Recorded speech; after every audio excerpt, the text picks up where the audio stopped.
우리 주 예수 그리스도의 순환 복음입니다. 만찬 시간이자 예수께서 사도들과 함께 자리에 앉아 이렇게 말씀하셨다. 내가 고난을 당하기 전에 너희와 이 바울들 음식을 함께 나누려고 얼마나 걸려왔는지 잘 들어도 나는 바울들 음식이 온 뜻이 하나님 나라에서 성취되기까지는 이 바울들 음식을 다시는 먹지 않겠다. 그리고 하늘로 감사의 기도를 올리신 다음 말씀하셨다. 자, 이 잔을 받아 나누어 마시라. 잘 들어라. 이제부터 하나님 나라를 볼 때까지 포도 들어있는 것을 나는 결코 마시지 않겠다.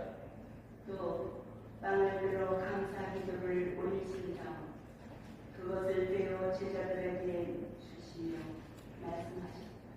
이것은 너희를 위하여 내어주는 내 몸이다. 나를 기념하여 이 예식을 행하여.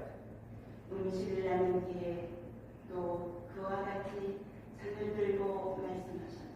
이것은 내 피로 맺은 새로운 계약이다. 나는 너희를 위하여 이 피를 흘리는 것이다.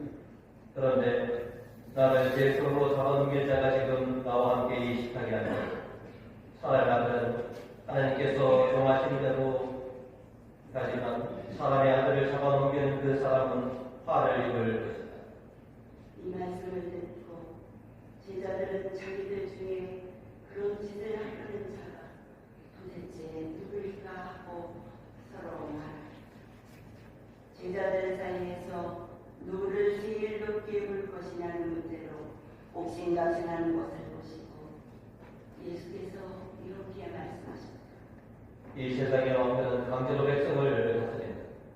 그리고 백성들에게 권력을 흐르는 사람들은 백성의 은혜로 행사한다. 그러나 너희는 그래서는 안 된다. 오히려 너희 중에 제일 높은 사람, 제일 낮은 사람처럼 처신해야 하고 지배하는 사람은 섬기는 사람처럼 처신해야 하고 식탁에 앉은 사람과 신분 많은 사람 중에 어느 편이 더 높은 사람이냐? 높은 사람은 식탁에 앉은 사람이 아니다. 그러나 나는 신분 많은 사람으로 여기와 있다. 너희는 내가 온갖 시련을 겪는 동안 나와 함께 견디어왔으니 내 아버지께서 나에게 왕권을 주시는 것처럼 나도 너에게 왕권을 주리라. 너희는 내 나라에서 내 식탁에 앉아 먹고 마시며 옥자에 앉아 이스라엘의 12지파를 심판하게 될 것이다. 시몬아, 시몬아, 들어라. 사탄이 이제는 피로 위를 따버리듯이 너희를 제멋대로 다루게 되었다. 그러나 나는 네가 믿음을 잃지 않도록 기도하리. 그러니 네가 나에게 다시 돌아오고 형제들에게 힘이 되어오라. 베드로는 이 말씀을 듣고 대답하였다. 주님, 저는 주님과 함께라면 감옥에 가도 좋고 죽어도 좋습니다. 그러나 예수께서는 이렇게 말씀하셨다. 베드로야, 내 말을 잘 들어. 오늘 가기 오기 전에 너는 3번이나 나를 모른다고 할 것이다. 그리고 사도들에게 물으셨다. 내가 너희를 보낼 때 돈두번이나 식량자루나 신을 가지고 가지 말라고 했는데 부족한 것이라도 있었는데 아무것도 부족한 것이 없었습니다. 그들이 대답하자 예수께서 말씀하셨다. 그러나 지금은 돈주머니가 있는 사람들은 그것을 가지고 가고 식량자루도 가지고 가고 또 칼이 없는 사람은 겉옷을 팔아서라도 칼을 사 가지고 가고 그래서 그는 악인들 중에 하나로 걸렸다 하신 말씀이 나에게서 이루어져야 과연 나에 관한 기록은 다 이루어지고 있다. 이 말씀을 듣고 그들이 말하였다. 주님, 여기에 칼주자가 있습니다. 그랬더니 예수께서는 이렇게 말씀하셨다. 그만하면 되었다. 예수께서 늘 하시던 대로 밖으로 나가 올리브산으로 가시자 제자들도 뒤따라갔다. 예수께서는 그곳에 이르러 제자들에게 말씀하셨다. 유혹에 빠지지 않도록 기도하여라. 그러시고는 돌을 던지면 닿을 만한 거리에 떨어져서 무릎을 꿇고 기도하셨다. 아버지의 뜻에 어긋나는 일이 아니고 이 잔을 저에게서 거두어 주십시오. 그러나 제 뜻대로 하지 마시고 아버지의 뜻대로 하십시오. 기도를 마치시고 일어나 제자들에게 돌아와 보시니 그들은 슬픔에 지쳐 잠들어 있었다. 이것을 보시고 예수께서는 제자들에게 말씀하셨다. 왜 이렇게들 잠만 자고 있느냐? 유혹에 빠지지 않도록 일어나 기도하여라. 예수의 말씀이 채 끝나기도 전에 우리가 때를 지어 12 제자 중의 하나인 유다라는 사람을 앞세우고 나타났다. 유다가 예수께 입맞추려고 다가섰다. 예수께서는 이렇게 말씀하셨다. 유다야, 입을 맞추어 사람의 아들을 잡아 넘기려느냐? 예수와 함께 있던 제자들은 일이 어떻게 벌어질 것인가를 알고 말하였다. 주님, 저희가 칼로 쳐버릴까요? 그러고는 그 가운데 한 사람이 대사제의 종의 오른쪽 귀를 내리쳐 떨어뜨렸다. 그만해 두어라. 예수께서는 나으시며 그 사람의 귀에 손을 대어 고쳐주셨다. 그리고 잡으러 온 대사제들과 성전 수의대장들과 원로들을 향하여 말씀하셨다. 활과 문구이를 들고 나를 잡으려 왔으니 내가 강구란 말이냐? 내가 매일 너희와 함께 성전에 있을 때에는 잡지 않았더니 이제는 너희의 때가 되었다고 감옥이 판을 치는 때가 왔다. 그들은 예수를 잡아 대사장의 관저로 끌고 들어갔다. 그때 베드로는 멀찍이 떨어져서 뒤따르다가 마당 가운데에 불을 피우고 둘러앉아 있는 사람들 틈에 끼어들어 앉아 있었다. 베드로가 불을 쬐고 앉아 있을 때 어떤 여종이 베드로를 유심히 들여다보며 말하였다. 이 사람도 예수와 함께 있었어요. 베드로는 그 말을 부인하였다. 여보시오, 나는 그런 사람이 모르고 얼마 뒤에 또 어떤 사람이 베드로를 보고 말했다. 당신도 그들과 한때요. 그러자 베드로는 잡아떼었다. 여보시오, 나는 그런 사람이 아니오. 그 뒤 1시간쯤 지나서 또 다른 사람이 몰아세웠다. 이 사람은 분명히 예수와 함께 있던 사람이요. 이 사람도 갈릴레아 사람이 아니요. 여보시오, 무슨 소리를 하고요? 베드로는 끝내 부인하였다. 베드로의 말이 채 끝나기도 전에 달기 물었다. 그때 주께서 몸을 돌려 베드로를 똑바로 바라보셨다.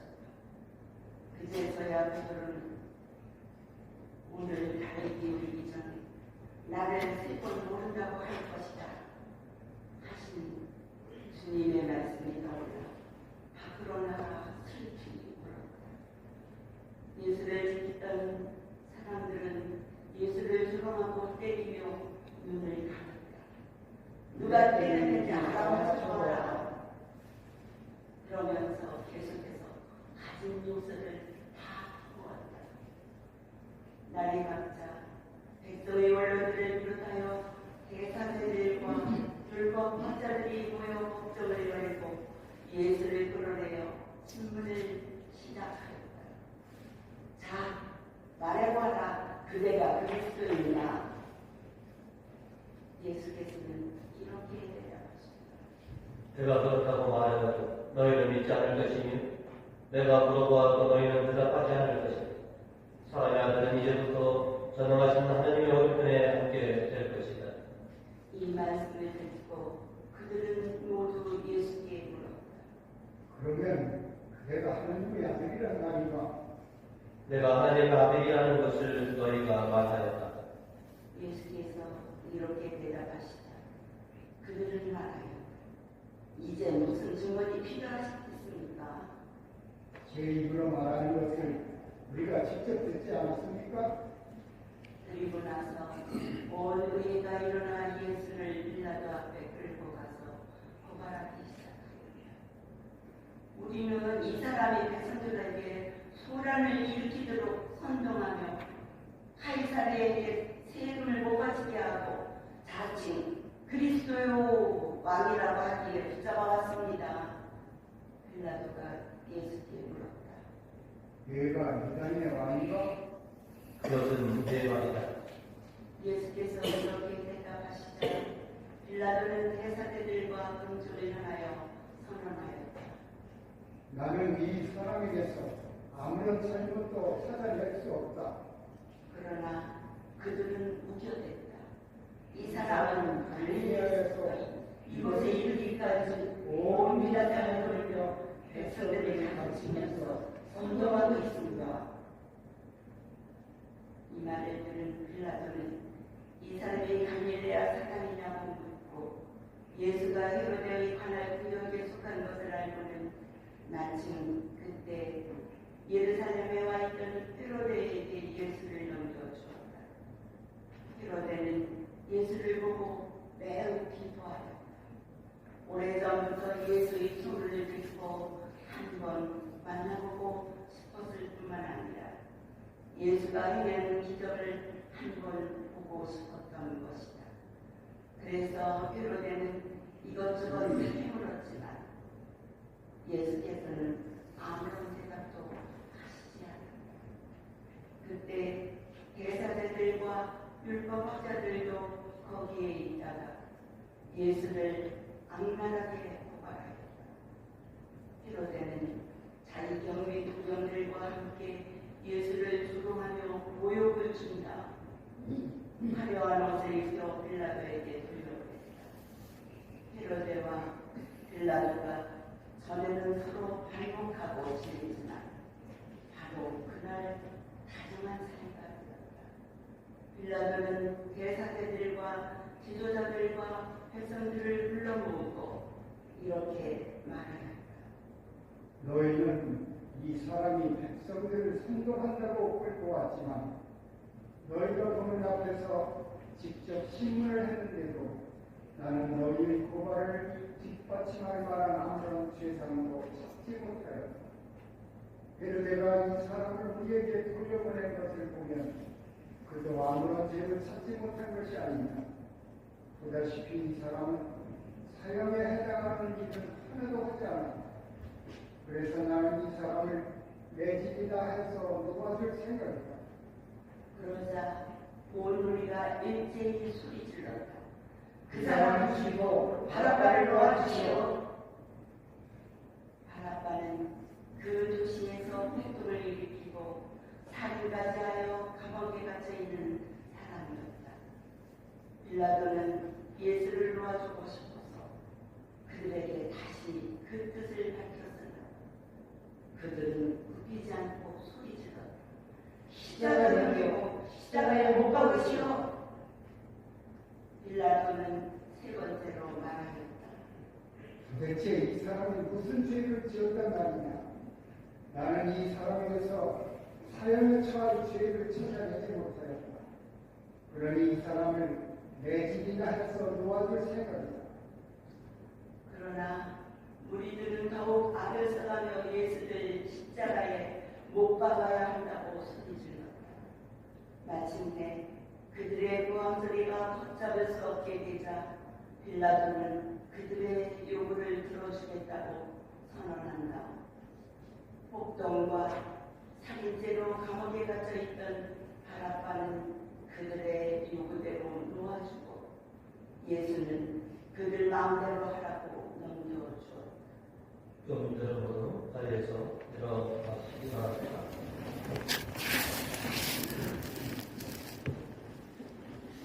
그들은 예수를 들고 나가다가 시골에서 성 안으로 들어오고 있던 시몬이라는 기레네 사람을 붙들어 십자가를 지우고 예수의 뒤를 따라가게 하였다. 수많은 사람들이 예수를 뒤따랐는데 그 중에는 예수를 보고 가슴을 치며 통곡하는 여자들도 있었다. 예수께서는 그 여자들을 돌아보시며 말씀하셨다. 예루살렘의 여인들아, 나를 위하여 울지 말고 너와 네 자녀를 위하여 아기를 낳지 못하는 여자들과 아기 못하고 젖을 빨려보지 못한 여자들이 행복하다 하고 말할 때가 이제 올 것이다.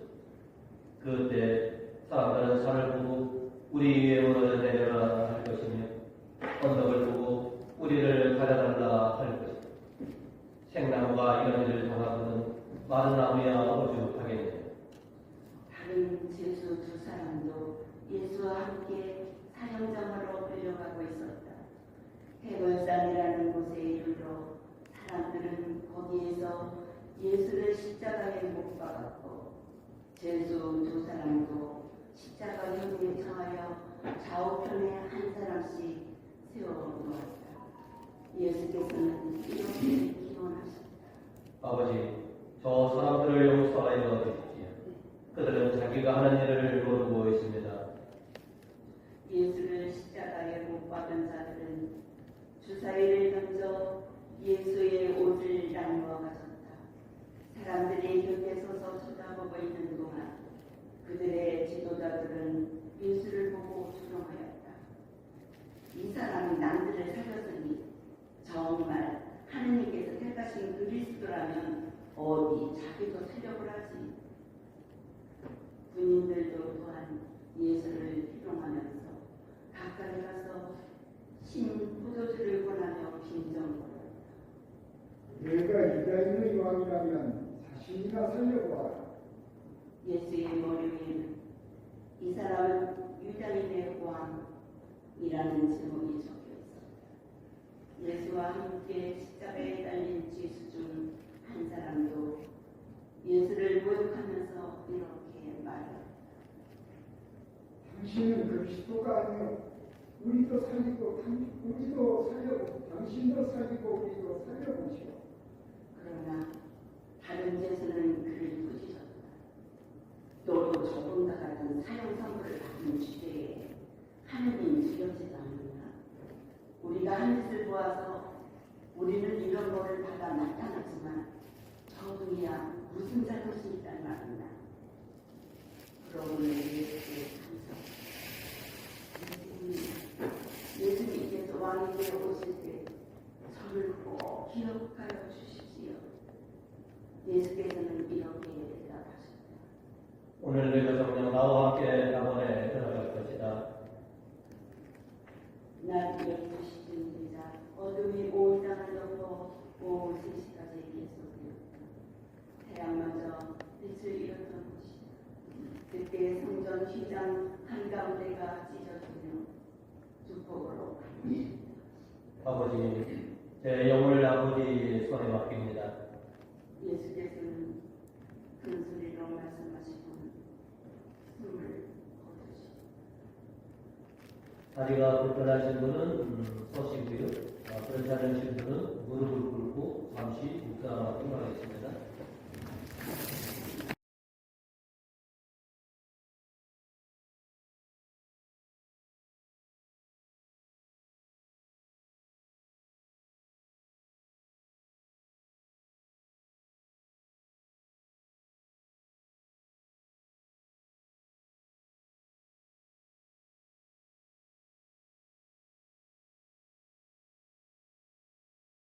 모든 간격을 벌어졌던 백인 대장 하느님을 찬양하며 이렇게 말하였다. 이 사람이야말로 죄 없는 사람이었구나. 구경을 하러 나왔던 군중이도 이 모든 광경을 보고는 가슴을 치며 돌아가. 예수의 친지들과 갈릴레아에서부터 예수를 따라 다니던 여자들도 모두 멀리 서서 이 모든 일을 지켜보고 있었다. 의의 의원주에 요셉이라는 사람이 있었는데 그는 올바르고 방망이 높은 사람이었다. 그는 예수를 죽이려던 의의 결정과 행동에 찬동을 하는 일이 없었다. 그는 유다인들의 동네 아리마테아 출신으로 하나님의 나라를 기다리며 살던 사람이었다. 그는 빌라도에게 가서 예수의 시체를 내어달라고 청하여 승낙을 받고 그 시체를 내려다가 고운 배로 싸서 바위를 다 만든 무덤에 모셨다. 그것은 아직 아무도 장사 지낼 일이 없는 무덤이었다. 그날은 명절 준비일이었고 시간은 이미 안식일에 접어들고 있었다. 갈릴레에서부터 예수와 함께 온 여자들도 그곳까지 따라가 예수의 시체를 무덤에 어떻게 모시는지 눈여겨 보았다. 그리고는 집에 돌아가 향료와 향유를 말했다. 그리고 안식일에는